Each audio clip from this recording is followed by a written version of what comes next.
Hello, blue-orange techies and all you curious minds out there. Ready to dive into the fascinating world of Salesforce objects?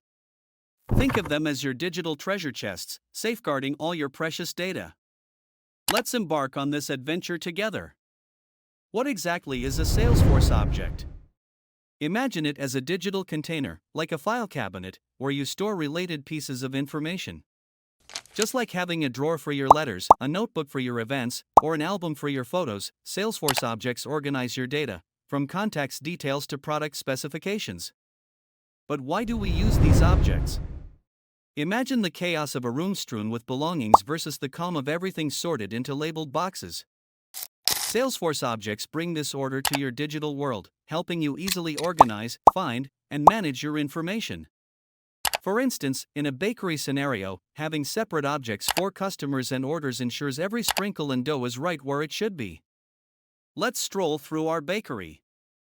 Here, the customer's object stores everyone's favorite picks, while the order's object tracks the bustling cake orders. It's a digital dance of data, ensuring that Mrs. Smith's chocolate fudge cake is ready for pickup this Saturday.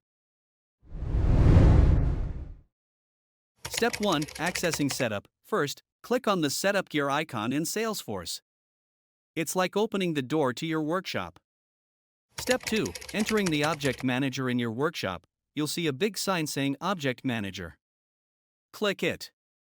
This is where all your magic boxes are made. Step 3. Creating a new object now, spot the New button and click it. It's like deciding to craft a new box for your collection. Step 4. Filling in the details, a form will appear, asking for details about your new box.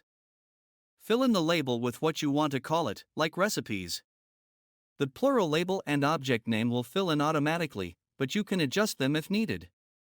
Step 5. Choosing options, then, you'll see some choices, like who can see or use your new box. Pick what works best for you.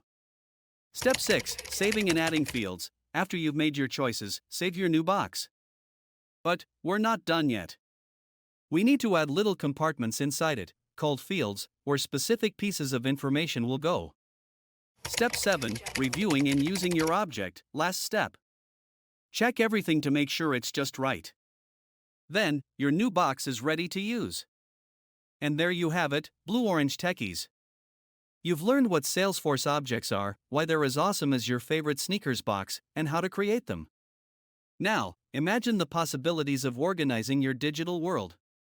Thanks for joining me on this adventure. If this guide was helpful, why not give us a thumbs up and subscribe for more straightforward tutorials? This is Naveen signing off.